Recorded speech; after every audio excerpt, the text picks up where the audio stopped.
This show is brought to you by you. Yes, you, the listener. Thank you so much for listening to us, and thank you for all the patrons that support our Battlefield adventure. Wait for the middle of the show to know more about our Patreon, or just go to patreon.com/TheLankySoldier. Enjoy the show. Yeah, and if you don't want that, you can always go back to the official service that DICE always provides. But if you want a specific experience, I think people that very hard, sure, there's always gonna be arguments on Reddit or anywhere online. People like, oh, this is bad and so on and blah blah blah, and we'll make fun of other people for playing hardcore mode, sure, because hardcore mode whatever, is shit. it's their shit. It's what they want to get out of the game. Yeah, it's their shit. They made the server. DICE gives us the option to make that server, and everything's gonna. If you don't want to play that, that's fine. You don't have to matchmake to that. Just matchmake to whatever you want. I'll even take this idea and go the next step further. Let everybody do all of that shit, and let bots be a thing too.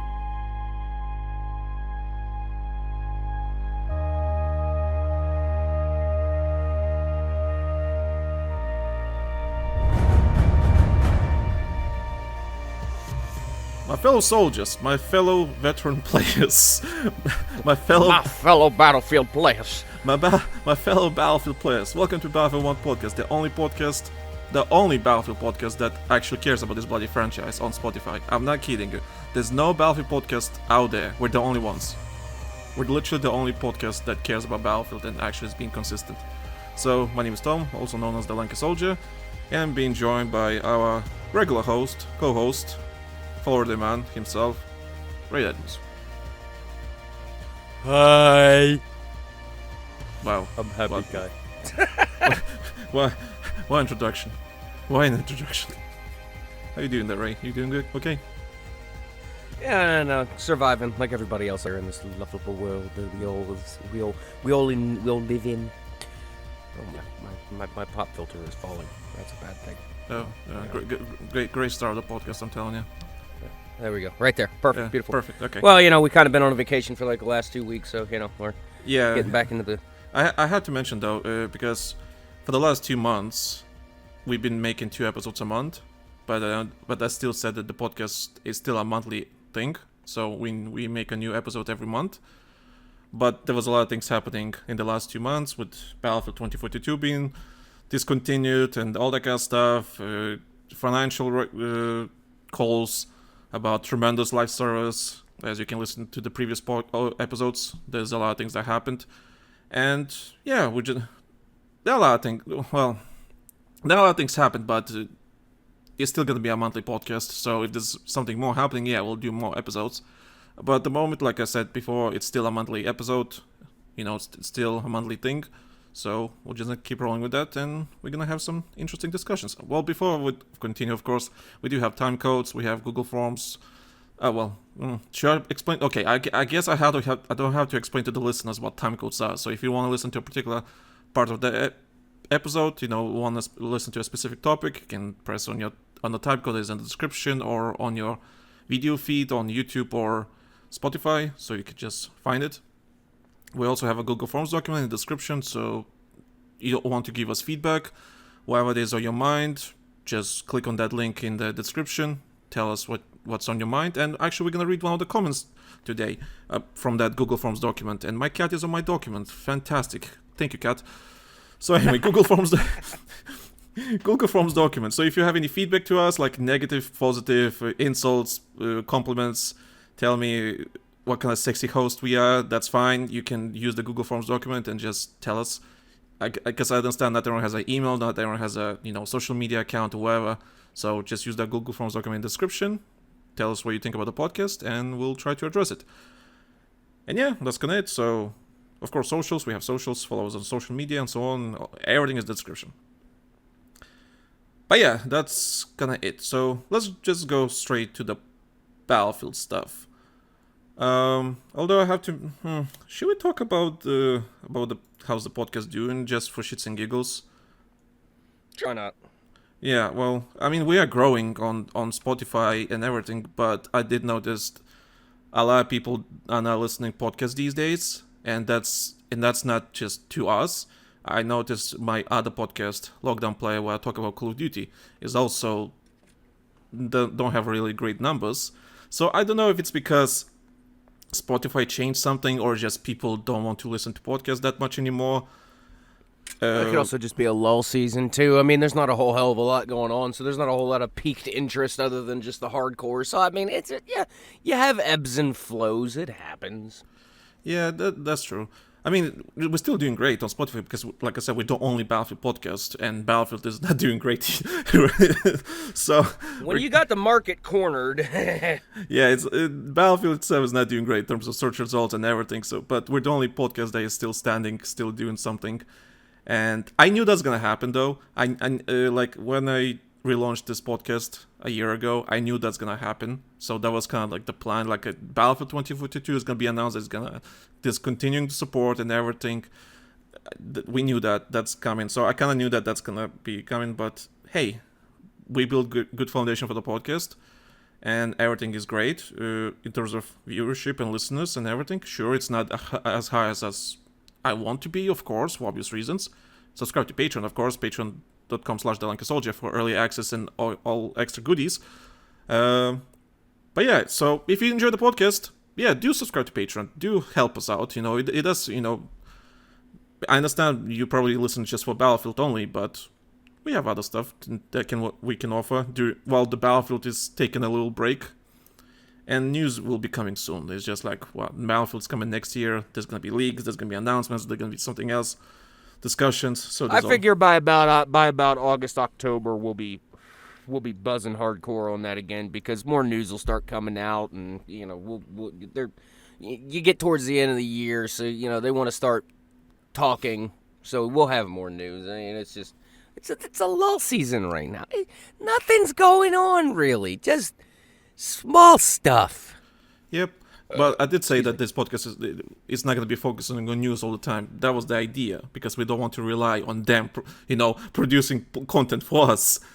We want to make hell no. We just go out and make our own damn content. We'll do conspiracy theory crap and speculative nonsense up until we're in our eyeballs in it, and then when the real news comes out, then we can go, yeah, we were right on that shit. Yeah, exactly. So that was kind of the idea. Never gets old. Yeah, that was the idea behind the podcast. It's like we make the content, we don't focus on the news. Well, of course, we discuss the news for obvious reasons, but that's not the main. We throw out we throw out dumb ideas in jest and see who's dumb enough to latch onto them and actually do them. Yeah. Keep in mind, for people that don't know, we talked about, for example, Battlefield 5 attrition system. We talked about the Battlefield attrition system like, what, a year or 2 years before Battlefield 1. We were talking about possibly doing that with Battlefield 4, and then they started doing it with 1, and we were like, we were kind of kidding. It was 5. It was 5. Was it? Yeah, it was like 2 years before 5. We were talking about citizenship. Like, maybe they should do that, and they actually do it. So I don't know if it's because they listened to us back in the day, or we just nicely predicted something. I don't know. But Battlefield 1. No one knew. That all happens far too often for nobody to be listening to us. It's too damn coincidental. Right? I'm dead serious. I swear to God, there's some intern that sits in an office somewhere that is specifically paid to just listen to podcasts and shit. And because we're one of the few ones out there, they're like, gold mine. Yeah, it's like, oh my God, these guys know what they're talking about. Let's go. But yeah, like for example... Well, fuck listening to anything else. Yeah, but for example, like Battlefield 1, the name Battlefield 1, it's like we made the name like 2-3 years before Battlefield 1 was announced. Bro, we should have trademarked that. Fucking, if we should have trademarked, yeah. We should have owned we should have bought the web domain up. That way we could have sold it back to EA. Like, that would be so good. Like, let's just get bored with like $200 and go through and buy up all the web domains from like Battlefield 1, and I mean Battlefield ONE and Battlefield numerical 1, clear all the way up to like Battlefield 99, and then just fucking wait for the checks to start rolling in, boys. I'm so disappointed. Like, oh, you want to make Battlefield 2047, huh? Yeah? Well, you better buy the web domain off of me, bitch.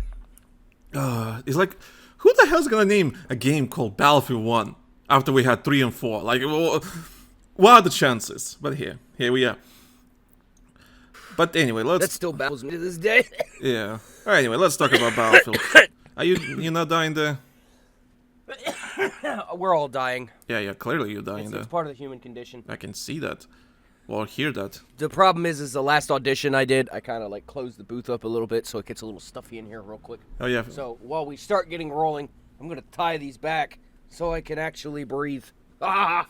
For the new listeners that don't know, Ray is a voice actor, so he needs to preserve his voice as much as he can.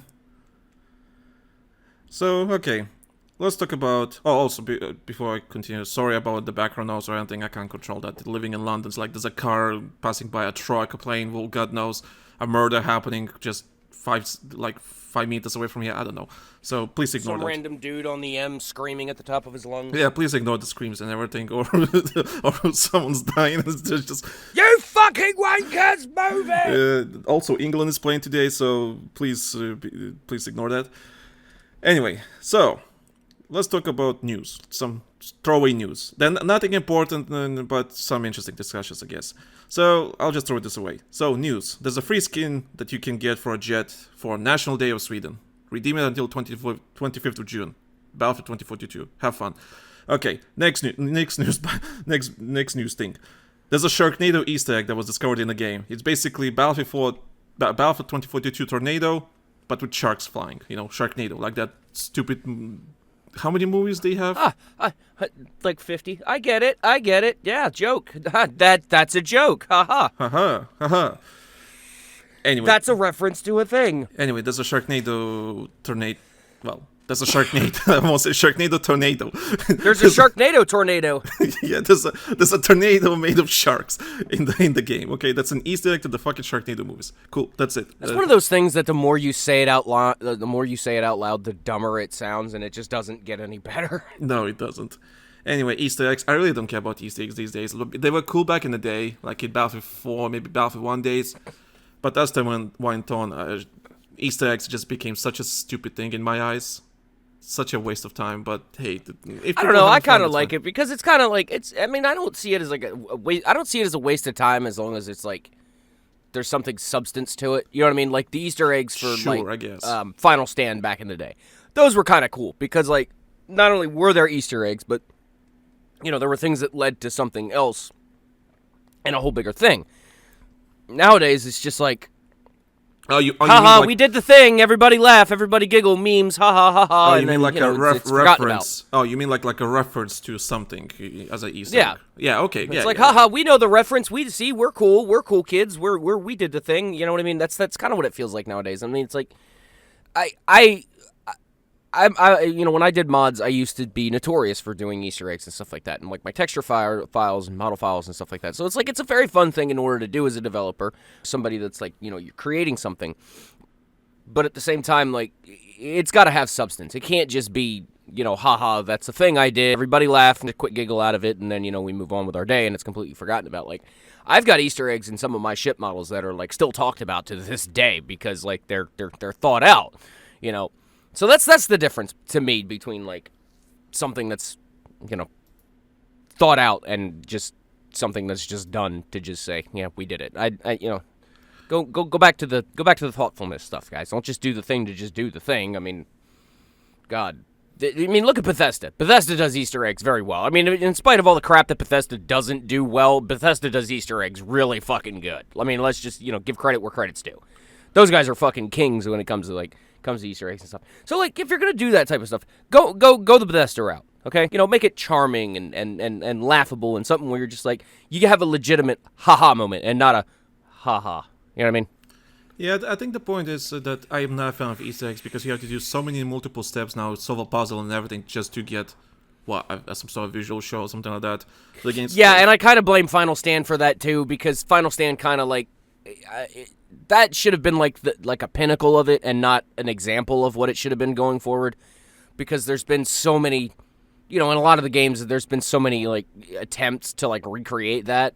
It's just not gone very well. So like again, you know, just I mean, at the end of the day, how many megalodons we can see just, you know, jumping from the sky, you know, that's kind of thing. Yeah, I mean, like, and besides that, something like that, like the first time you do it, it's cool. The second time you do it, it's exactly. Like, yeah, I'm showing off for the guys. After that, it's just like, hey, I can make a shark jump. Yeah, that's why I don't really care anymore, because it's just like, yeah, why? I've seen it, it's done, it's whatever. Okay, next news item. Give me a Battlefield Easter egg where you summon an alien spacecraft and it just abducts your ass and puts you in spectator mode for the rest of the match. Oh yeah, that would be funny. Like you're stuck flying around in an alien saucer. You can't be shot down, but you can't interact. You can't do shit, and just be like, I mean that's the level of an Easter egg I'd like applaud, because I'd be like, not only is it good, but it's funny. There's instant regret to unlocking it. See, I can actually see Call of Duty doing that kind of stuff, because Call of Duty is actually doing pretty good stuff when it comes to, like, you know, stupid stuff like that, you know. For example, last year, when Modern Warfare 2 was out and Warzone was kicking alive still somewhat, because Modern Warfare 2 was not a really good game. But what they did for Halloween, they introduced, like, for Warzone, you could, like, kill demons, you could kill aliens, you can kill ghosts, all that kind of stuff. You know, you kill them, you, like, collect some stuff, do some challenges, you get some rewards, right? So that was cool. Yeah. So I can imagine Call of Duty doing something like that. Battlefield, I don't know, Battlefield's just, but anyway, other news item. They'd have to get, like, their sense of humor back for Battlefield to do something like that. And I mean, don't get me wrong, and I'm not saying that, you know, the guys at DICE don't have a sense of humor, because I mean, clearly they do. But it's like different grades of sense of humor. Like Call of Duty is like happy memes and like fun stuff, and Battlefield, it's just like, it kind of just feels like a half-hearted emulation almost. Yeah, God knows. Anyway, not important. Anyway, like a third time. Next news item. Additional report features are coming to Battlefield 2042. Cool, to reduce toxicity. Could have done that earlier, but okay, whatever. It's fine. As long as it can go transfer to the next game, it's fine. But I can assure you it won't. So it's not important. Oh yeah, EA is hiring ex-military veterans to help shape the next Battlefield. So, I mean, good thing? I don't want to say it's a bad thing. I don't. That'll definitely have some, you know, some eyes and ears on projects that would, you know, go, you know, this would actually work, this wouldn't work, this makes sense in the setting, this doesn't make sense in the setting.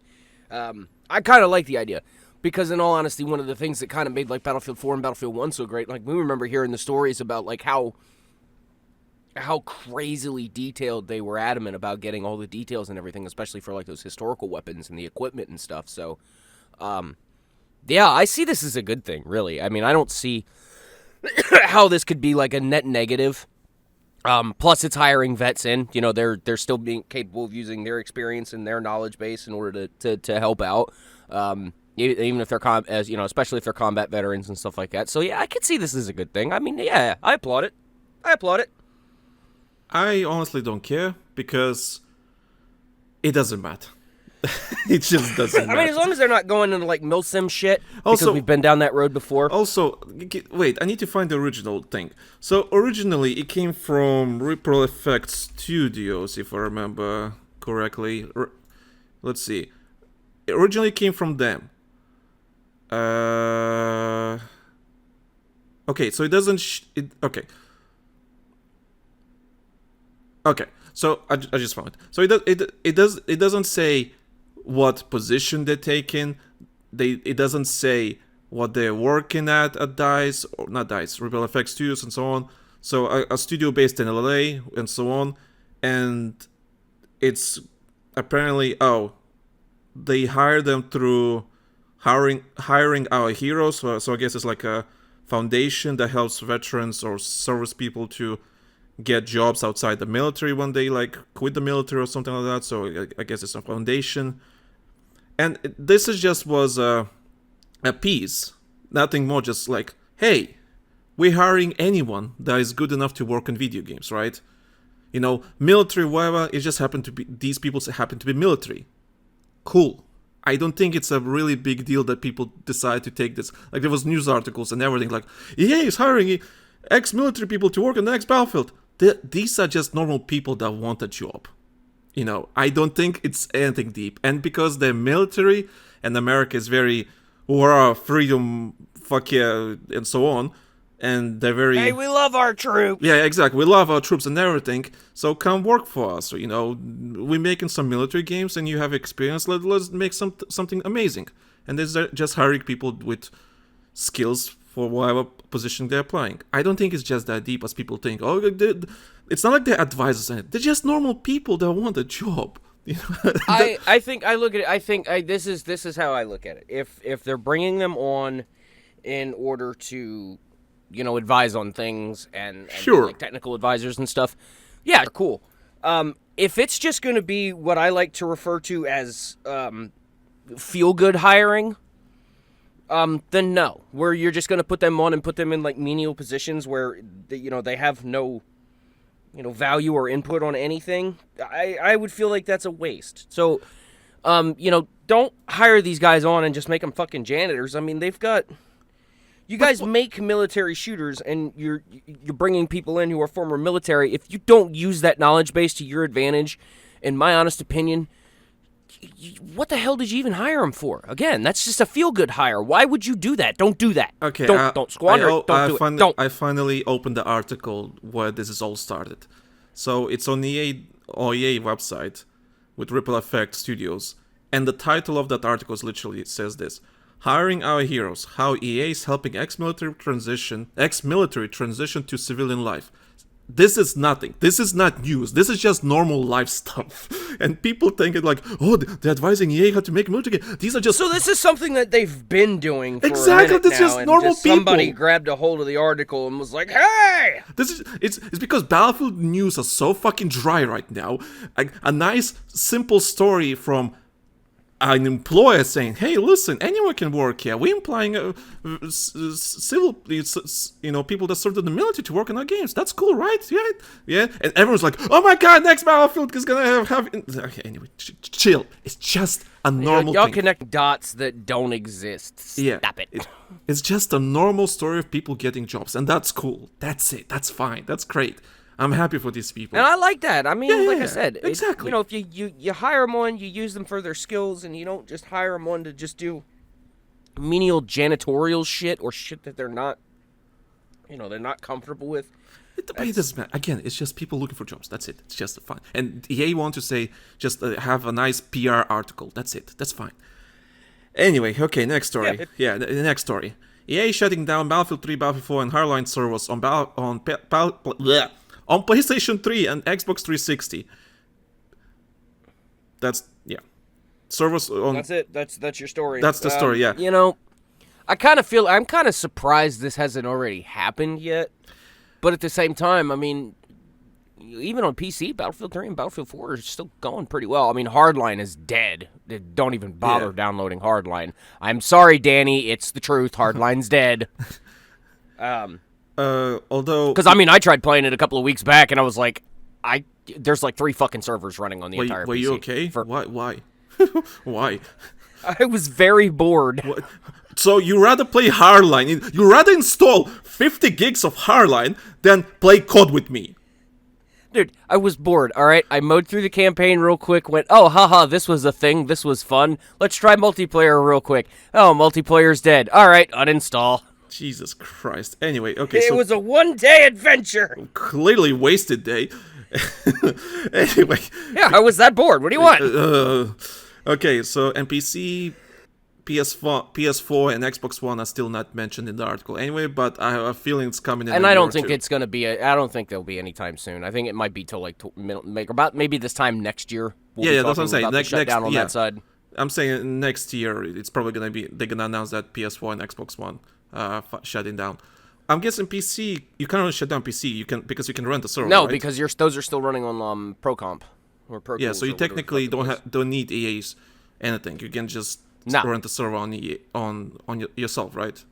Okay, that's right then. Yep. Okay. Because those games were made back in the day when community tools for rental servers existed, and that's as a result of having that functionality for the community. That's why those games are still going to this day, over a decade later. Yeah. Okay. It's amazing how that works, huh? When companies give communities the ability in order to give a product longevity, the product gets longevity. It's amazing. amazing thing. Okay, next. Who'd have thunk it? I mean, we did play a lot of Battlefield 3 and Battlefield 4 on PS3. Good times. Yeah, until we couldn't anymore, and then, everybody went to PS4 and we went to PC. Should I whip out my fucking I still have my PS3. Should I whip out and just play Battlefield 4 with my dice stack? just with my dice stack, literally just like flex on people that can't afford a PS4.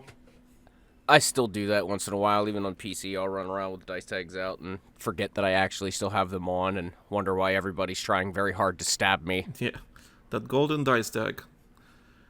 Man, there was so much drama regarding getting mine. You got yours before me. It's like, what the fuck? It's like, what the fuck? and then I had to advocate for you to get yours too. That is funny shit. Ray, like, for contributing to the Battlefield community is something and blah blah blah. And I'm sitting there and I'm like reading this email like, what the fuck did I do? I'm like, I'm sorry, am I the host or not? Well, who made the Battlefield podcast? What the fuck is this shit? I was like, wait a minute. My credit says co-host. All right. Wait, did it say co-host? Do you remember how it was written? I have mine somewhere saved. For your contributions in media to the Battlefield community and your test and time spent in CTE and stuff like that. Yeah, it was something along that lines. Okay. They specifically cited CTE and the BFX. Oh, it was the BFXP Discord. That's one of the other reasons. That's what it was. Because that was going back in the day, which still exists, but is a wait, I'm quickly checking my files, see if I can find the wording. Because I remember I saved it somewhere. I saved it because for memes it's shit. Yeah, I can't find it. Anyway, you got the tag stack before I got it, so that was fucking weird. Hey there, I hope you enjoyed the discussion that we're having. Like I said at the start of the episode, I will tell you all about our amazing Patreon that is helping us keeping the show going. Patreon.com/TheLankySoldier. Some Patreon exclusiveness. We here at Patreon would love for You sound like every nerd in all the 90s TV shows. By becoming a patron, you're not only supporting the show, but you're also getting a lot of content back. First up, you'll get ad-free early access to all our future episodes. You can already listen to our previous episodes ad-free by just joining the Patreon for free.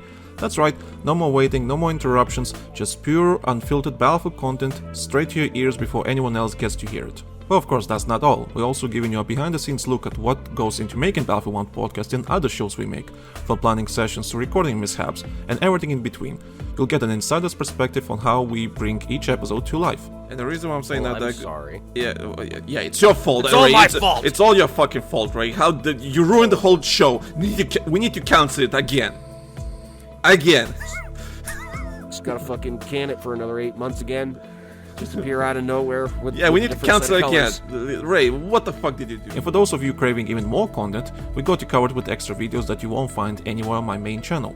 And for our gold tier supporters, the main tier at our Patreon, we're offering access to our exclusive podcast series Live Gaming Gathering Extra, or LGG Extra for short. This is a show where my friends and I gather together to talk about everything from the video game industry to movies or anything that is on our minds. With more than 30 episodes already available, there's hours and hours of content for you to listen. Trust me, they are some of the most fun and amazing conversations we ever had, because it's just being us, relaxed and actually having fun. Alright, I think we need to move on because we've been kind of on this subject for about the last 15 minutes now. Yeah. We got a couple of things in order. Are you feeling better now? Let this Yes, I do feel better. Oh no, wait, one more thing. For example, Angela... we were in discussion. I'm not gonna mention any names. And trust me, you won't want to miss anything we discuss in the future. But wait, there's more. We also have another early access and ad-free show about Call of Duty called Lockdown Player. So if you're a fan of multiple franchises, we got something for you too. And of course, I believe in keeping our patrons informed. I also post monthly updates to let you know what you expect in the upcoming month, so you'll know what to expect in the future if you're not sure about the content we're posting. And because we're confident that you'll love the content we're creating, we offer a free trial that you can use anytime. We believe that we're making good content that will make you stay in the long run, and I will not be offering a free trial if I do not believe that. Battlefield 1 podcast was rebooted back in March 2023. We learned a lot of lessons from our previous shows that consisted of 41 episodes, and we've been building an amazing foundation for the future of this current show. There's a reason why we're the only Battlefield related podcast available on Spotify, and we had the honor being listened to by DICE developers themselves, and now we want to share even more with you through our Patreon. So if you want to support the show and get all these amazing extras, head over to patreon.com/TheLankySoldier. Your support means the world to us and helps us keep delivering the content you love. Thank you for being part of our Battlefield community, and we look forward to seeing you on our Patreon. Now, let's go back to the show. Anyway, okay, last news article, or not article, news bit, whatever. So, it's not really news, this is just an opinion. Okay, so, there's a website called Game Rant. And it's just it's a website about where they talk about video games, gaming journalism, right?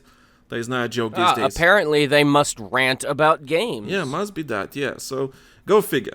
For those who don't really know, I mean, let's just kind of be honest here. Game Rant really is all right. Everybody likes to shit on Kotaku for being clickbaity. Game Rant to me is like the next step up above Kotaku. So like, if clickbaity shit. It just pisses me off. But anyway. Anyway, so there was an article by them with the title, "The next Battlefield should go out of its way to satisfy one side of its community." And by saying that, it's basically saying the next Battlefield needs some sort of realism mode in the upcoming release that could cater to players seeking a more strategic and immersive gameplay experience. Battlefield could differentiate. I can't speak today. Battlefield can be itself different from Call of Duty by offering both traditional arcade gameplay and realism mode for variety. So, okay. Man, okay, so if only some of the previous games would have had like a hardcore mode where the damage was multiplied and your health regeneration was taken away. And there were other, arcadey mechanics that were removed to add, like, semi-degrees of... And friendly fire, too. They should put that in. So, like, man, like, I don't understand why they haven't done this over the years. They haven't made a hardcore mode to play Battlefield. I agree. This Battlefield needs a hardcore mode. I don't think I've ever seen them do it. Have they done this ever? Anybody? Not a proper comment one. section. Come on, hop in and let me know if they've ever done a hardcore style gameplay in Battlefield where they've done those things. You mean like I've said. You mean like a game mode that we had in Battlefield 3 and Battlefield 4 and I think Battlefield 1 at one point with lower health. Was it hardcore? I mean, there was no mini-map or lower health or some shit. The TTK was basically... No, it's like one bullet basically so like the killed little floaty numbers that would tell you how many rounds you had in your gun and how many more rounds you were carrying and all that stuff, that wasn't there either to make the gaming experience more hardcore. Yeah, and every time you reload the whole mag, not like what's left in your mag. Yeah, making it more hardcore. I swear they've never done a mode like that, ever. Yeah, that's why this Game Rant article is just like makes no sense to me. But this is a bigger problem here. That is why I shit on Game Rant, because of shit like that. It's like, are you fucking kidding me? Battlefield has had that shit. But it's not even that. Battlefield had that shit before. There's a bigger problem here. Oh, fucking dumb. And here's, for example, remember when I meant all of you listening? Remember when I mentioned about Google Forms document that you can write to us and tell us what you think and so on? So we have a Google Forms document from a person called Dagerman 1337. So he's been a listener for a while, and he wrote into the Google documents. So this is his comment. It's not related to. I can't remember what was it related. I think it's because we were reading comments or something like that. So. I can't remember what was the reason. But anyway, he wrote a really lengthy feedback thing. So I just took one paragraph from that just for the time's sake. We took a snippet. Yeah, time's sake. So he basically says, regarding this Game Rant article, and his comments basically goes well with this conversation we can have. I really think we have to discuss whether the franchise would be better off if they would simply split up the franchise back to a separate mainline and spin-off series like that felt they were initially aiming with Bad Company 1 and 2. And when Battlefield 3 was in development, confirmed one, that's not important, instead of right now of trying to do a new title every 2-3 years that tries to bring the entire franchise forward, that tries to listen and appeal to everyone.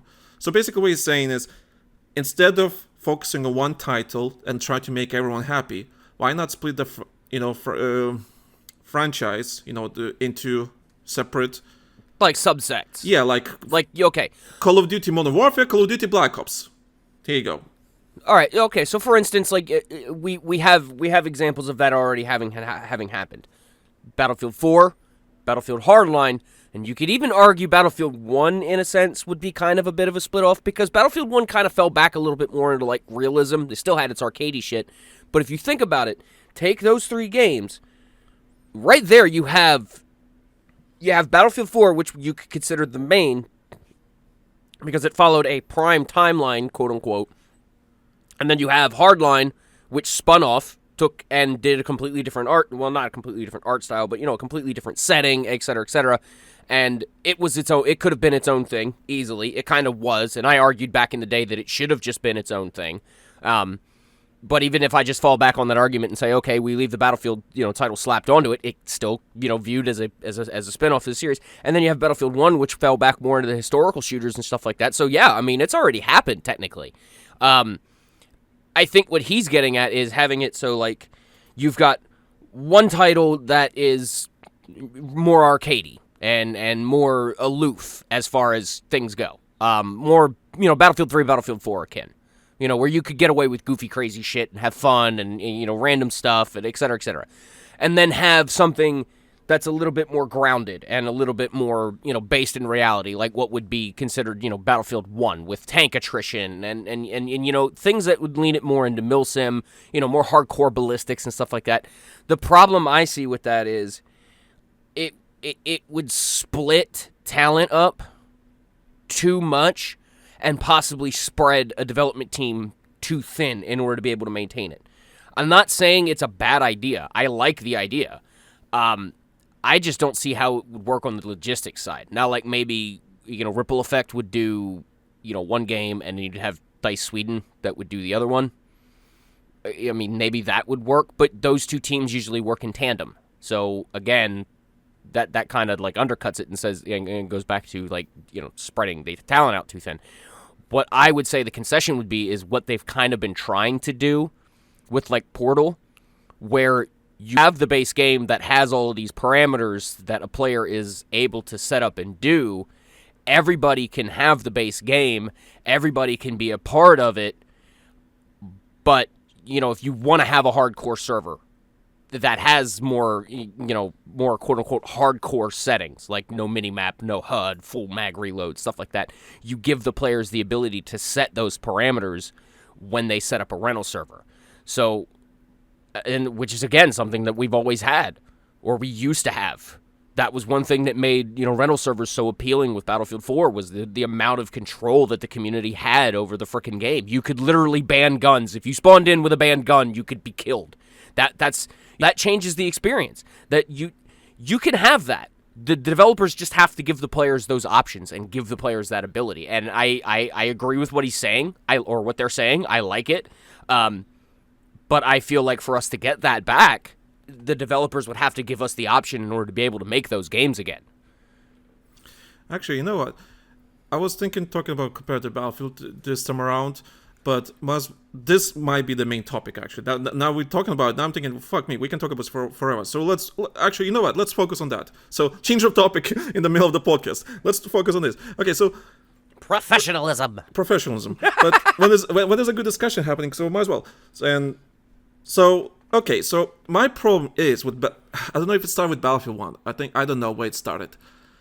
Battlefield 1 was when the Pro Tools and everything started going away. No, not because I remember that being one of the biggest gripes about Battlefield 1 is the fact that the community rental server, the client side software to run the servers was basically neutered compared to Battlefield 4.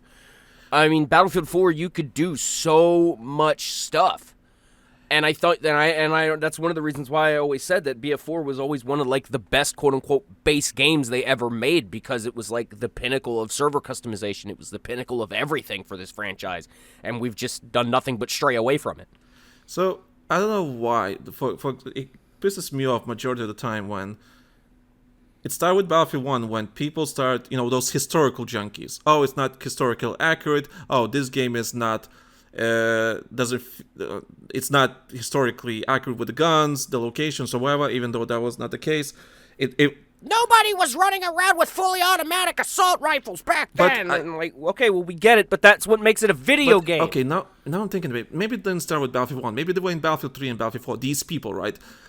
Like, they try to make something that is not designed to be like that into something else. So let's say take Battlefield 3 and Battlefield 4. Remember what those people we encountered that tried to make it into semi-realistic shooter with tactics and everything. You mean like the platoons that would have fucking drills on the weekends where they would literally belly crawl from one end of the map to the other? When the bullet can kill you with one bullet hits you, you're fucking down. All that kind of stuff.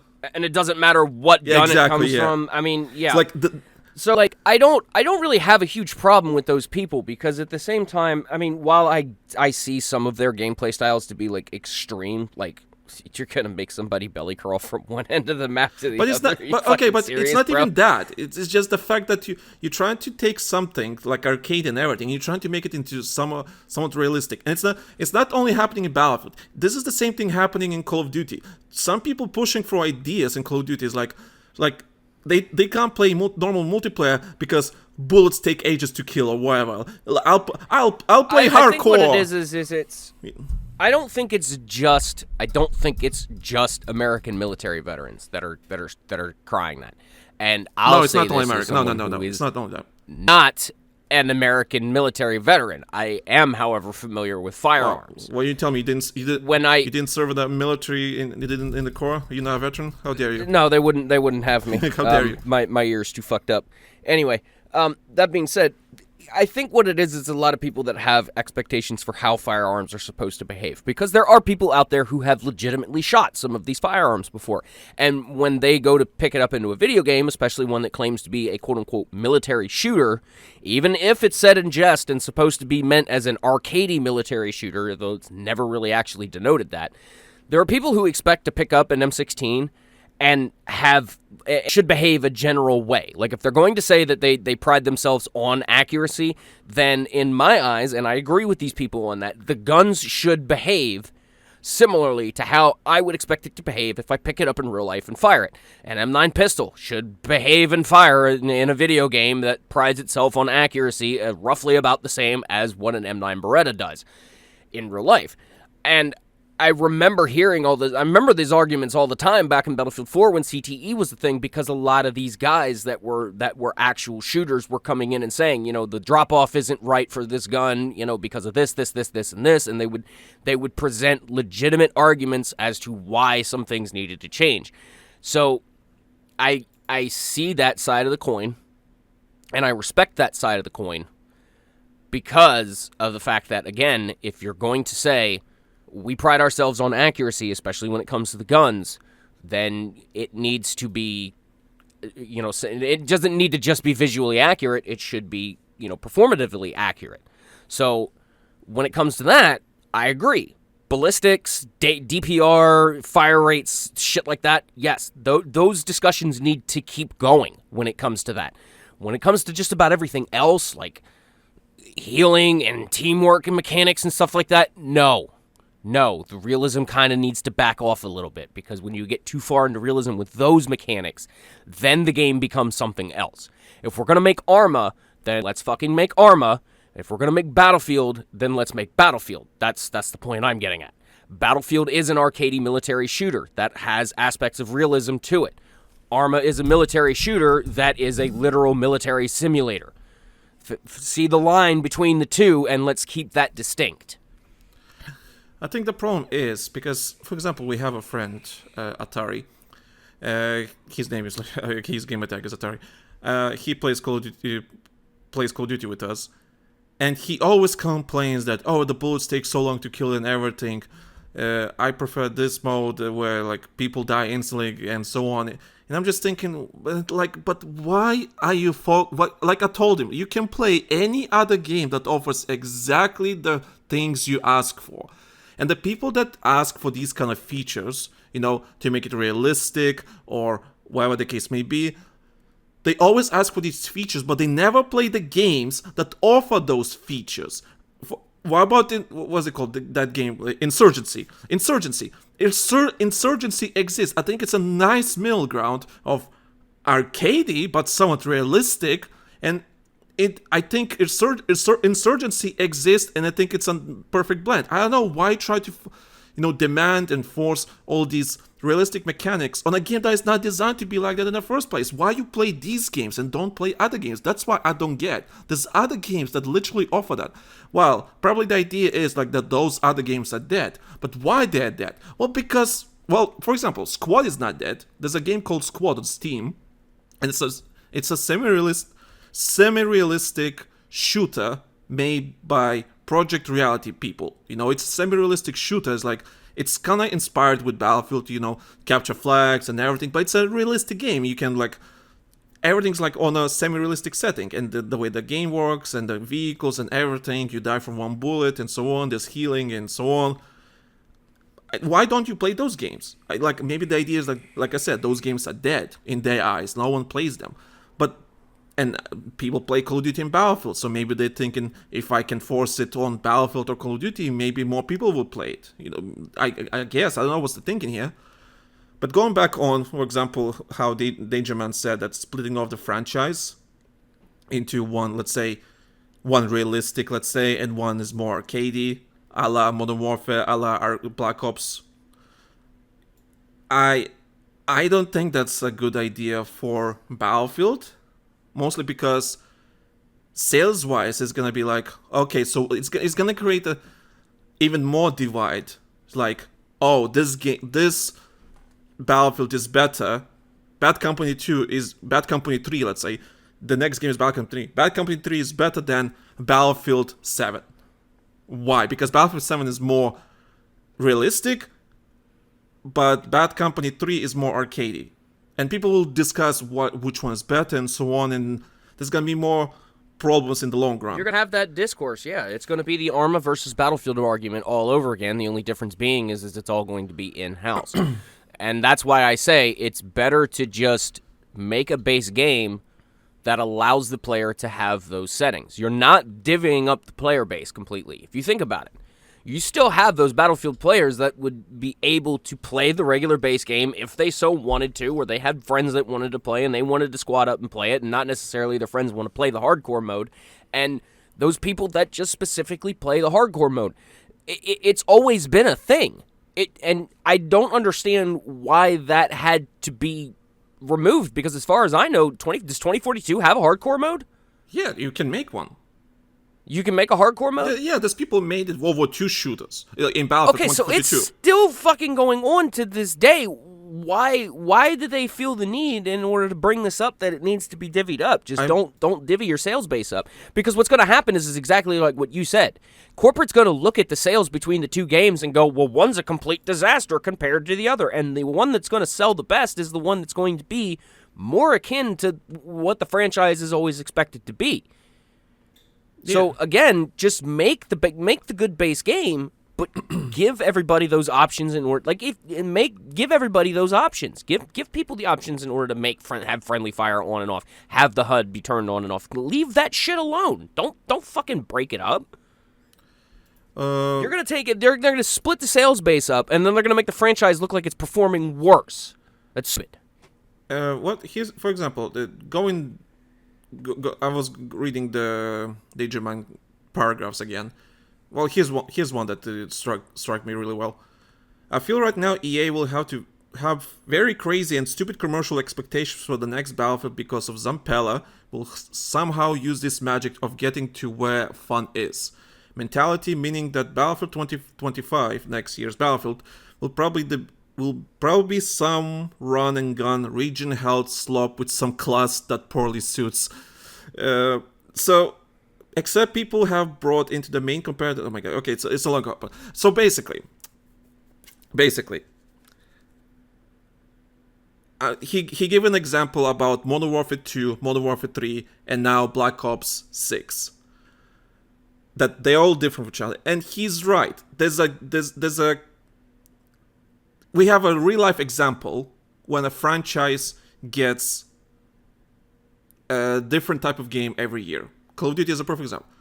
Modern Warfare 2 last year or 2 years ago was not a good game. Like, no, yes, I did not hate it, but it was not a good game because it was more realistic and so on. I did not hate it that much, but I get why people were complaining about it. Then Modern Warfare 3 came out. It was basically a course correction to Modern Warfare 2. Then now we have Black Ops 6. Is basically full out arcadey shit. Like, which is fine, but they use the same engine and everything, so clearly they took what's worked in Modern Warfare 2 and Modern Warfare 3, and they're applying to their arcadey feel that is Black Ops with a new engine. Great. What's gonna happen next year, though? Or another year, when Modern Warfare is coming out. Modern Warfare 4 is finally announced. Are we going back to the arcade, to the semi-realistic shit, and people gonna lose their shit? People lost their shit with Modern Warfare 2 2 years ago. Player numbers went fucking down, no matter if Warzone existed or not. Thing is, Warzone was the game that basically connects all these games together. Without Warzone, I'm pretty certain Modern Warfare 2 would be dead. Would be dead in the first month or two. Well, it's Call of Duty. Well, it's not gonna be dead, but dead by their comparisons, right? So let's say Battlefield does that. Let's say Battlefield is like making Bad Company 3. Again, we talked about it's gonna be another. There's no connecting tissue, and you're right. Portal is that connecting tissue that you can use to bring all those different type of players under one banner. I don't think splitting the. I actually don't think. I kind of disagree with Ingerman on this one. I don't think splitting the franchise into two different or three different subgenres or sub-franchises, what you want to call them, to appeal to everyone. I really don't think so. Portal is a good way of creating something like that because, like I said, these people will not move to other games. They're not going to move to other games. Not to mention, you can do, like, playlists. Yeah. Okay? You could, where if you run 2 maps on a normal base game and you know, and then like every third map is a hardcore run, or it's got some slightly different server settings, and you know, you let people know that in the splash screen for while it's loading. You know, again, this all falls back on to giving the player base and the server managers the options and the ability in order to do that. I think 2042 would have been fine. I think 2042 would have done very well if they would have done better with, you know, community tools. You know, Portal needed to be a little bit more robust than what it is. Portal was it's a great foundation. Excuse me. It's a great starting point. But I feel like it needed more. I feel like it was held back too much. And I feel like the next game, they need to take the concept of Portal and go, this is multiplayer. Customize the ability to customize the experience and have it changed up. Like, I like the idea of playing a couple of maps in like a Battlefield 4 setting, and then I jump to a Battlefield 1 setting, and then I jump to a Battlefield 5 setting, and then a Battlefield 3 setting, and then some of the parameters change around with it. Yes, for some people that could be crazy, but, you know, again, give the user the option in order to opt out of playlist servers, you know, that just have the bare base experience. Leave the corporate servers up and running for that experience, but allow the community in order to customize the experience to their heart's content. And if, you know, they figure out something that works well, let them keep doing it. Don't take it away, or even hell, just embrace it. These are the things that they've been needing to do, and they've never done it. They seem to always just want to double down the opposite way because it just doesn't make a shit ton of money. And I'm like, you're killing your selling base by having that mentality because you just don't seem to care. So that's what I think it needs to do. I think they need to just take Portal and just make it more robust and make it more the standard. I'm thinking about it now for the next Battlefield. So I have a feeling, I mean, I was wrong before, but they're clearly looking at what Call of Duty is doing. How Warzone is that connecting tissue and so on. And they have a guy that made Warzone in the first place to be a thing, right? So he's he's working on a ripple effect, and he's helping them make the Battlefield Battle Royale, according to the leaks. So I have a feeling that the next Battlefield will be some sort of connecting tissue for the future, where titles or whatever they're gonna do in the future. God knows what they're gonna do. But I have a feeling that's what the next Battlefield is gonna be, that connecting tissue. Battle Royale could be... Like, thing is, it just depends how good everything is. Call of Duty was never known to be a Battle Royale game. That changed. That's it. Call of Duty is a Battle Royale game. That's just the fact. Multiplayer is fun and so on, but multiplayer is just there to... Battlefield... multiplayer is just there to level up your weapons so you can use them in Warzone. That's it. So there's a reason why multiplayer is called the unlock simulator. Because you usually play multiplayer not because you're having fun, but because you need those attachments and leveled up guns and everything so you can use them in Warzone for comparative reasons. Because it's a Battle Royale, you need to get your guns so you can have the maximum potential winning the game. So Call of Duty was never known to be a Battle Royale, but things changed. So I have a feeling for the next Battlefield game, people will have a really serious wake-up call that's, listen, Battlefield is not the Battlefield you remembered. Not because DICE or EA doesn't know what they're doing. I don't think that's the case. I think they really they know what they can do. Problem is, people don't enjoy that anymore that much. I mean, there's always going to be purists who will say, like, just remaster Battlefield 3 and that's it. Leave it as it is. I'm sorry. It's not the same. It's not the same age anymore. People play for something. There needs to be a reason to play something. They're not going to play Battlefield 3 remaster for 10 years. Sure, there will be some people there that do that, but it's not realistic. It's just... You're going to have your purists like us who are going to jump in and get a couple of, and get a little bit of time into it and go, okay, well, that's our bag. Let's see what else is out there. And I agree with that, but again, that falls back on what I said earlier. If you give the community the ability to customize the experience to cater around that stuff, the whole game doesn't die just because one niche stopped playing. Okay, if the purists like us, in a way, because we are kind of like that. We are in that crowd to a degree of just remaster BF4 and be done with it. I mean, I'm not gonna lie. I mean, but I feel like it needs to be updated. I feel like if they would take BF4 and put BF5's movement into it, I would say, boom, right there, you got a fucking banger right out of the gates. And then just put Portal in it and just make it more robust. To me, that would be perfect. But I'm also a bit of an old school purist, and I'm not ashamed to admit it. But just give the community the option to have that. Like, if I want to have a gameplay experience similar to Battlefield 4, beat that dead horse until I get tired of it, and if I stop playing it, and the handful of other people that used to play it with me stop playing it, it doesn't kill the overall experience, because the base game is still alive and going. Just like hardcore, again, if you make a separate game that is specifically there in order to cater to the hardcore players, what's going to happen when that fan base just gets bored with it and stops playing it? Well, the game dies. If you have an integrated game where you have the base game and then you have the option in order to have the hardcore games, and the hardcore gamers say, well, that's it, we're done, we're bored with it, and they walk away from it, the whole game doesn't die. Yeah, and that's why I'm against the whole concept of just splitting the games up as well, because if something happens, the whole thing goes kaput. That happened with Modern Warfare 2 years ago. That's what happened. They applied the same mechanics and everything because, unification with the game and so on. No one enjoyed Warzone because of Modern Warfare 2 mechanics, because Modern Warfare 2 was not that great game, so everything carried over to Warzone, and it was not great. And we had to wait for the next game to fix all this shit. That's the problem. So now they're kind of splitting Warzone and multiplayer somewhat separate now, which is great. They kind of have to be separate. But yeah, I don't agree personally that Battlefield should be doing the same thing. And here's the other thing to keep in mind too.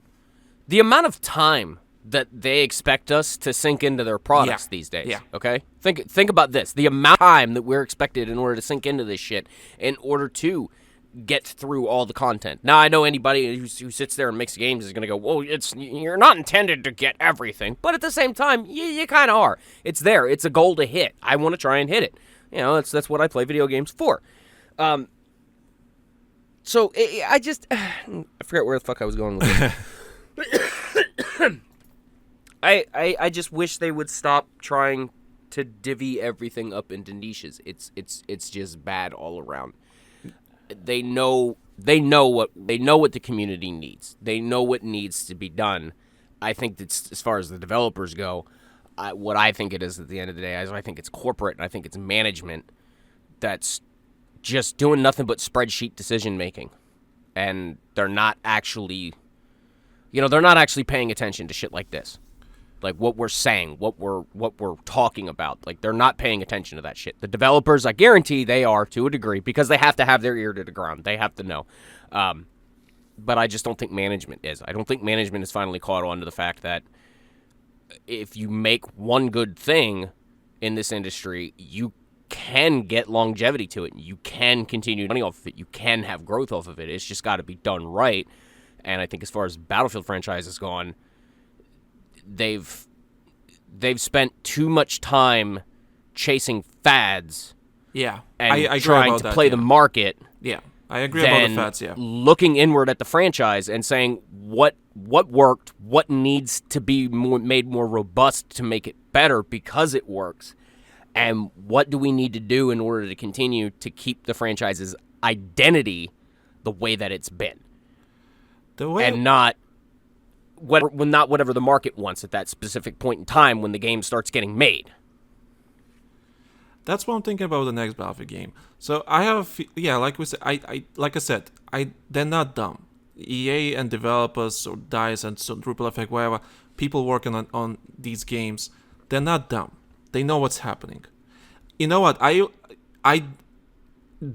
already heard there's probably maybe some development problems happening already. With Ridgeline Studios, Ridgeline Games being shut down with the single player game and so on, and Marcus Leto, the lead, founder of the studio, left because fuck EA and so on. There's problems, I get that.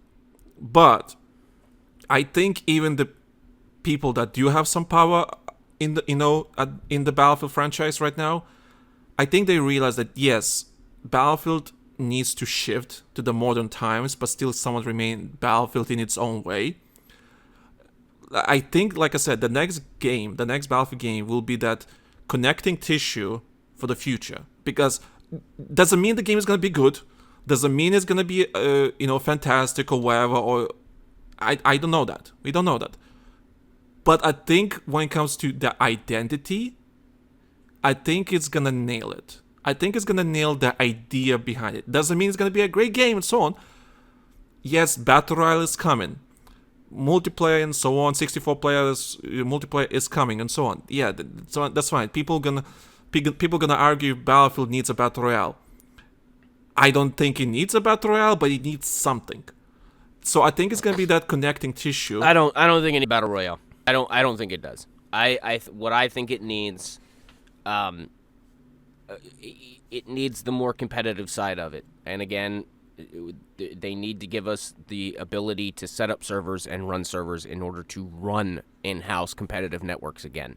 That is, I still, to this day, I still feel like that's one thing that, since it was taken away, has done nothing but be a huge detriment to this franchise, is the complete and utter dismantlement and removal of platoons and communities. There's no tools anymore for it. That needs to come back. That needs to make a roaring comeback. If they make the next game and that's back and going, I will immediately stand and applaud it.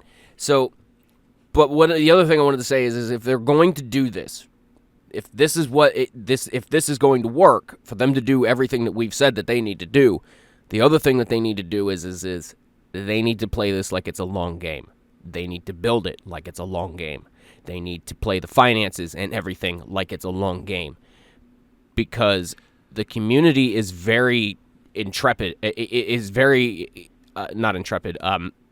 Very calloused towards the franchise here as of late, because it hasn't followed its identity, because it's tried to be a fad chasing thing. So what's going to happen is if you guys even would make this product like we've been saying you guys need to do, it's not going to sell like frickin' hotcakes out of the gates. And that expectation needs to stop. That one right there. Yeah. That corporate mentality of first quarter earnings bullshit needs to go. This needs to be played like a long game, like a 5, 6 to 10 year project. This is what this needs. Just get the engine set, have it be as robust as you can do it so that you can make it as flexible as possible. Set it with at least a 6-year goal. When you get to that 6-year mark, see where it's at. If you want to put another 4 years into it, do it.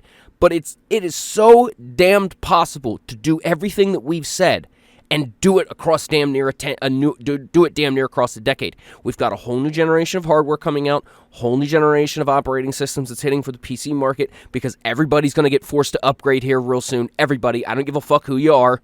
You're getting forced to upgrade your hardware and shit soon. So here we go. Guaranteed another console generation is going to be around the corner, not too far from now. So this could be realistically done in a year or 2 or 3 as far as development time goes. It's a prime opportunity to do it. Set it up for the entire longevity of this hardware generation and just go with it. Continue to put maps out, continue to put content into it, continue to put parameters in, make the community tools more robust, listen to what the community is asking for as far as the community tools go, and just do it. Don't put it behind paywalls and any of that other stuff. Put your content and your cosmetics and everything behind paywalls. Do that. There's your moneymaker. Put your base content, your base stuff, put a $70, $80 buy into it. I'll happily pay $80 into it if I know this is something that you guys are going to invest in and actually have running for that length of time. And if you want to do season passes after the 4-year mark, fine. Battle passes, fine. But don't immediately come out of the gates doing it after the buy-in. Give us, 6 months to a year in order to feel like we got our money's worth out of the initial buy-in. Do this right. Do this smart. And it can be done. And you guys would have a product that nobody else has. Nobody. You know what, okay, I have a hot take. And people listening, I hope they're gonna hear this and they post it on Reddit so I can go fucking viral and we can get patrons and so on. Patreon.com/TheLankySoldier. Here's a hot take. Battlefield always been known to be a sandbox type of game, right? Combined warfare, right? You have your jets, your boats, your tanks, your infantry fighting together for one. Battlefield always been a sandbox game, So, the next Battlefield game, like I said, I think they learned their lessons, or at least they're learning. They see what the current market is and how Call of Duty is doing regarding, with the Call of Duty HQ thing, games being under one launcher, Warzone being that connecting tissue between all the games. But if you want to play Black Ops, you can play Black Ops, you can play Modern Warfare, that's fine. They're all connected, all progress is together, tied into under one banner. And Battlefield, next Battlefield game. You have your Battle Royale. You have your multiplayer. And let's say multiplayer is just pure Portal. Let's say multiplayer is pure just Portal. There's official servers in there. You can play, your typical vanilla Battlefield that DICE made. That's fine. But the main attraction of it is just like, it's Portal, right? That's your multiplayer section. And then maybe in there, somewhere in between, you can have comparative stuff, right? You can have your 5-on-5s or 8-on-8s or whatever the case may be, right? Still can be under the same banner. Your squad conquest. Yeah, and your exactly. Squad conquest, squad operation, all that kind of stuff. You can have that under one banner.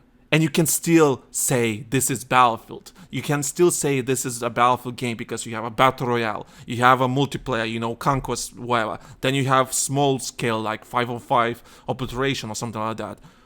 Team deathmatch, a small-scale conquest where the tanks and the jets can be removed, and it's mostly just infantry and infantry fighting vehicles.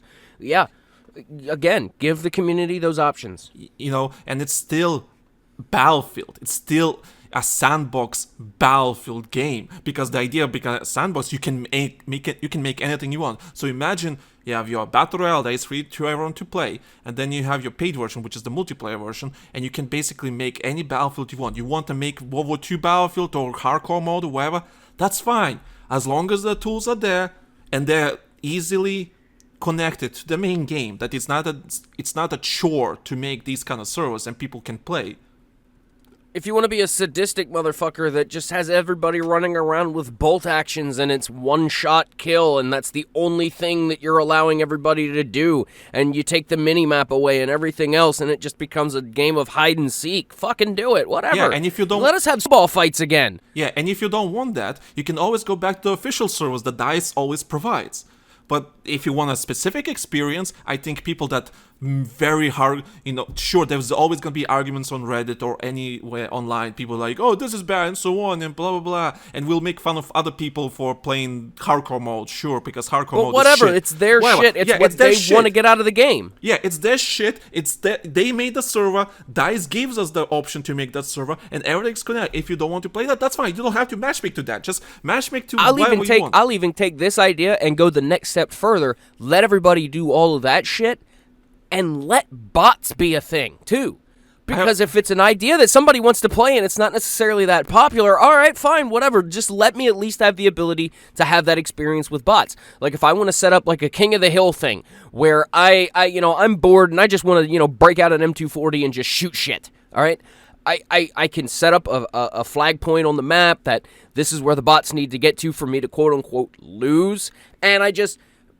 park a couple of spawn points for some bots on the map, and that's all I do. And I just make myself my own cheeky little tower defense mode because I'm just that bored and want to do it. Let me do that. Let me fucking do that. And if somebody else wants to jump in, I let that option happen, where if somebody else wants to jump in and maybe be like a random rogue out amongst the legion of bots that I have spawning that wants to come in and try and get me and make it a bit of a challenge, cool. If I want to set it up where somebody could join me in my tower defense side, cool. But...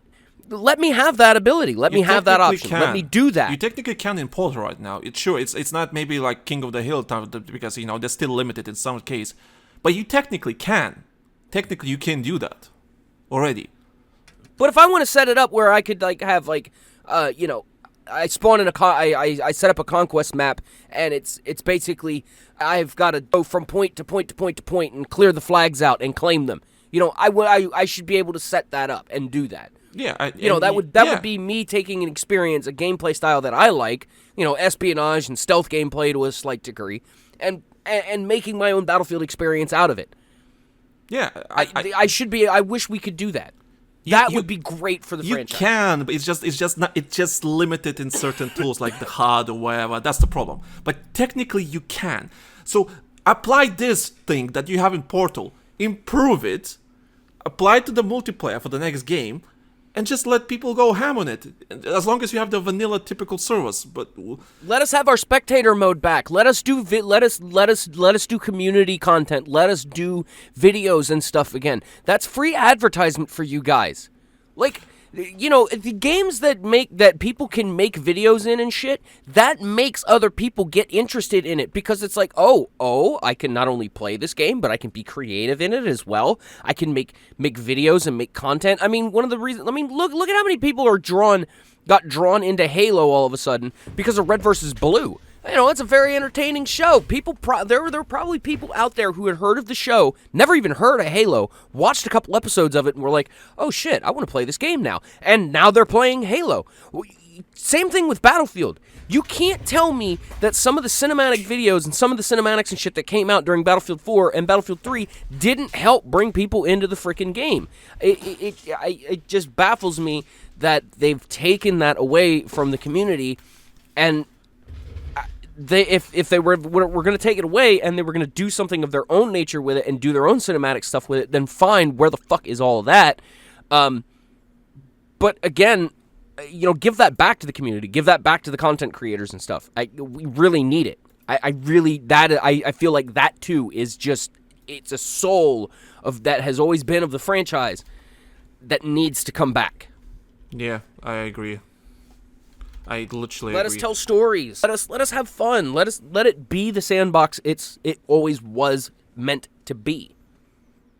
So yeah, you know what? That's what I'm gonna do. Like when people gonna bitch about Battle Royale or everything else, right? About being in Battlefield, I'm like, Battlefield was also known as a sandbox game.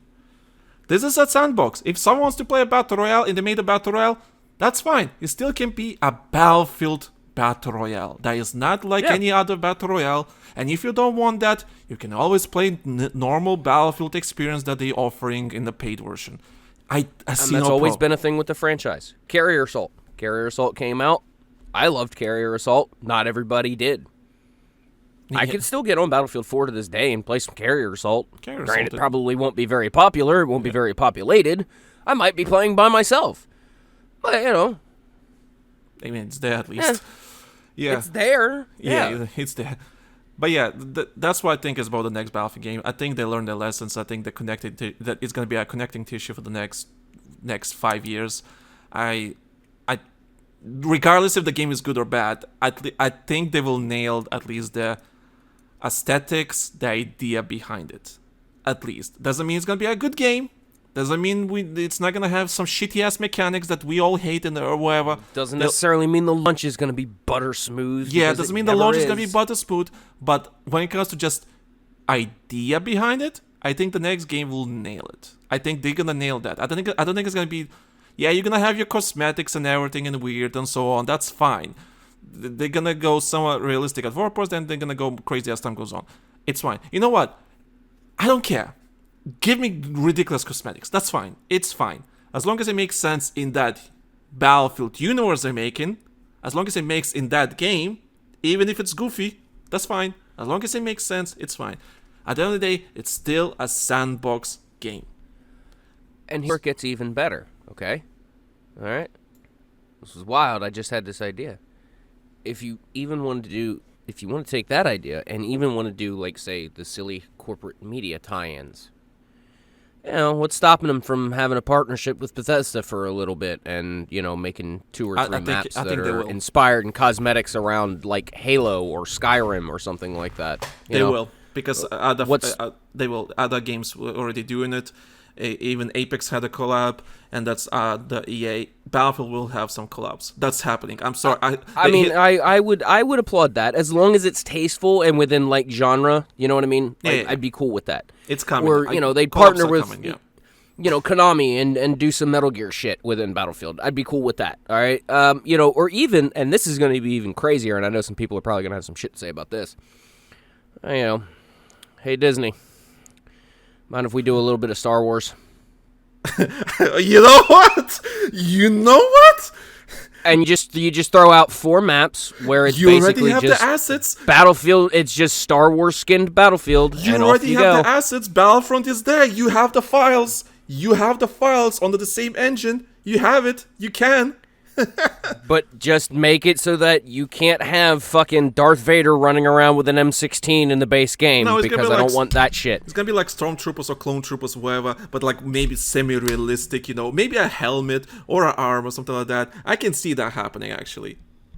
I can actually see that happening. As long as it's tasteful, stuff like Yeah, that. yeah. I mean, I could, you know, you could have it like, let's just say let's go back to the Fallout tie-in. You know, you could have power armor suits that are around that, you know, you pick up, and you know the fusion core only lasts for so long. You know, they make it as tie into the gameplay, and you're pretty much a walking tank for that time frame. Or just have power armor just be a spawnable vehicle like a tank, and be done with it. You know, the different variants of the power armor, you could have them, you know, have different abilities.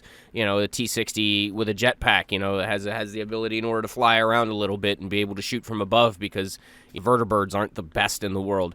You know, you could even go so far as to have the BOS airship make an appearance and be like the behemoth from fucking Battlefield 1. You know, it could be done. Battlefield is one of those franchises where if it's done right, you could get away with this shit. And it's not tasteless. The problem is they just can't seem to get a good foundation going to do all this stuff. Like there's so much potential there. They need to get this foundation laid, and they need to just stick with it and stop. It's the lack of foundation that DICE always been having problems with that. It's always the lack of foundation. You make a new game. I've always saluted their innovativeness. Always. But The thing is they keep reinventing the wheel every goddamn game, and it needs to stop. Exactly. Every new game, it's a completely different game. Nothing from the previous games is transferring, whatever the case may be, the features or whatever the case may be. Doesn't matter. It's always a brand new game with different mechanics and everything. It's just like the only thing that basically connects all these games. Like, remove the name Battlefield from each of these games. Like, from Battlefield You 1... wouldn't tell they're all the same franchise. You could not tell they're the same fucking game, the same franchise. Remove the name Battlefield from each Battlefield game and just name them something else. You could not hold on, tell. no. With the exception of Battlefield 3 and Battlefield 4, that is the only exception. Because if you took just the aesthetics and the way a lot of the multiplayer soldiers look, because the looks didn't change too much between the two, yes, I could. If you took Battlefield out of those two titles and you put those games side by side, I would look at them and go, well, yeah, this is clearly a successor to the other. But any of the other ones in the franchise, no, can't do it. Yeah, If I compared Battlefield 1 to Battlefield 5, I'd go, those are two completely different fucking games, because they are. Yeah. Even Battlefield 1 and Battlefield 5 not even the same. Yeah. Battlefield 2042 is completely something else entirely. But yeah. Now then we throw fucking Hardline in there, and the average goes ape shit. Yeah. Completely goes insane. But yeah, I think both of us agree that I don't think the franchise should be splitting into different subcategories or whatever, because I don't think they need to just make a good base and just unify all of that and just stop with, because it's clear that that's what they want to do with the franchise. Like, it's clear that they know that it's capable of doing that, because otherwise they wouldn't, be trying to do all these wild and crazy things. But at the same time, like, I feel it's time they consolidate now. I think they need to just go back and look at Battlefield 3 and 4, look at, how everything worked, what all worked, what didn't work, take that, make a good base foundation, make Portal more robust, make server rentals more robust and more appealing, give the community the ability back to be a community again. Don't necessarily have to bring Battlelog back. I mean, you could. I mean, I think that was kind of one thing that was really good, but at the same time really shitty about BF4. But, you don't have to do that. But still, give that ability to have communities come back. I mean, even make a partnership with Discord, have a Discord server for, all of the platoons where everybody, whatever, something like that. You have community managers that are intelligent people that could find ways to do this. And just embrace that facet of it. And I promise you, it will do good over time. It will do well over time. But they need to just they've got to stop fucking around and just do this the right way and just listen to what everybody's saying. Yeah, pretty much. But yeah, originally we want to talk about comparative Battlefield because of the new game mode. Strike Team came out. Okay, quick talks before we can end the podcast. I'm just gonna say this. Strike Team is okay mode. It's basically 4-on-4. Well, now it's on 8-on-8. Basically search and destroy. You know how search and destroy works, right? Yeah, typical CSGO type of thing or whatever. Typical search and destroy mode that is available in basically all competitive shooters. It's fine. My only... Sure, because Battlefield 2042 is Battlefield 2042, the way specialists work and everything, it's not balanced. It's kind of broken, but that's because the game was not really designed for that. But my biggest problem with this mode being up is not because they made it. It's the Battlefield community fucking screeching. It's like, I want to play Battlefield. I don't want to play 4-on-4 and 8-on-8 mode. This is garbage and everything. I'm just like, again, this is the hot take. Battlefield is a fucking sandbox. Battlefield it's a fucking sandbox. If you properly make it, if you can make a 4-on-4 or 8-on-8 game mode competitive and be in a fucking Battlefield, you can do that. But the community always looks at it from a really narrow point of view. This is 4-on-4. This is boring because you play boring games. I'm sorry. Your view is shit. I'm sorry if I insulted, but that's the truth. If there's amazing games out there that are 5-on-5 or whatever, and they can be good and so on. The problem is with Battlefield, they always try to be like other games. And that's what the problem is. Battlefield 1 Incursions. I'm sorry, I will die on this hill. Battlefield 1 Incursions, a 5-on-5 mode that was in alpha or beta, whatever you call it. Now a lot of people play it because it was like in a closed alpha and you needed a key to play it. And it was like a testing bench for a comparative, so on. That was such an amazing Battlefield experience, and you don't need more than 10 players to be fucking fun and amazing and rewarding. It was a Battlefield experience. You had destruction and conquest and rush in like meshed into one mode, and it was really fun experience with vehicles, for fuck's sake. So, long story short, you can make a Battlefield game competitive as long as you stay, again, like we said in this whole episode, true to its identity. As long as you stay true to its identity, that comparative mode, whatever you're making, can work. As long as you stay to the identity of the game. That's my rant regarding that. I'll say this right now. Back when we did do competitive, it would have made life so much easier on all of the platoon leaders and everything if console would have had the level of robust customization as far as the server settings went as PC did. And I say that because I know I've said it in another episode, and I've probably said it in this one before.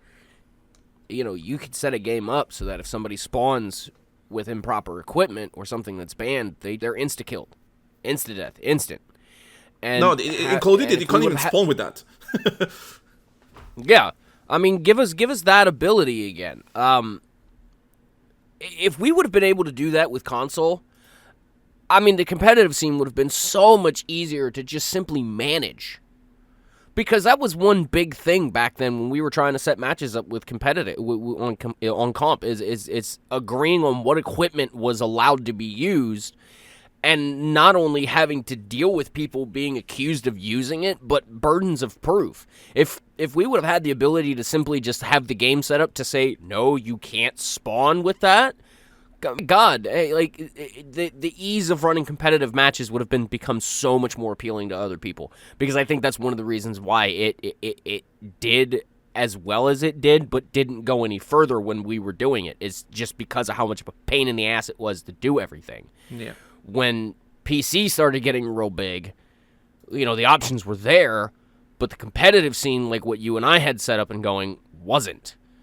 It was something completely different. Yeah. So, like, I to this day, I still feel like if console would have been able to have that level of robustness in server setups, then I feel like it would have been so much better. Would have been so much better. And it needs to come back. Yeah. Let small in-house competitive scene come back. I miss those days. Those were good days, and it was a lot of fun to do. We met a lot of good people over the years doing that shit. Oh too. yeah. So that's the thing that I feel like the franchise has been sorely missing over the years is that right there. They want to be in the competitive scene, then let a homebrew competitive scene actually start up and do stuff. I mean, why not? Yep, I fully agree. Well, we've been rambling for a while. Any closing thoughts or anything? Without you tradition. Dying? Yeah, without you dying in the background. Yeah, my bad. You know, the heat. The heat. It's been a long week. It has been. You know, it's been a long week, especially being out in hot, humid Florida summer. Yeah, but must be turning miserable. wrenches. My brain is just exhausted, and I still got adulting to do yet today. Yeah, me too, Oh, actually. boy. And something's happening with my computer. Oh, because I know why. Because I ran out of space. Ruh-roh. Yeah. All them memes taking up your hard drive space. Yep. As long as the recording is fine, that's all I care about. But that's where we're going to end. Shit. So, right. Thank you Yep. guys. Yeah. Thank you guys for listening. Thank you for, participating in this, whatever this is, this Battlefield 1 podcast episode. We hope you've enjoyed your time here. Yeah, thank you so much for listening and everything. Like you already heard that ad in the middle. patreon.com/TheLankySoldier for early access, for extra episodes, for extra content, and just help us, support the show, help us out and everything. Help Ray to get a better health care or something like that with the money you send us. Just give us money. My man's is always dying. Yep, he's always dying. So come on, he needs surgery or something. I don't know. Needs help. Come on, help us with the Patreon so we can have a healthy host. And yeah, I mean, Socials, like Google Forms document. Like I said, the reason we didn't talk about the strike team in the first place, or the comparative stuff of Battlefield, is because of this comment from Dangerman from the Google Forms document. So it kind of made sense for the topic, and it spread out into a completely different conversation entirely. So if you have any thoughts, anything, topic ideas, or anything, Google Forms document, use it. It's there. You don't need an account. Just start typing. And yeah, that's good. So goodbye from me. Ray, you can end the podcast however you want. Up to you. Hey, as always, thank you for listening. Like and subscribe and all of across your usual social media platforms. And good night, everybody. Have a good day, everyone. Don't be a douchebag. See you on the battlefield.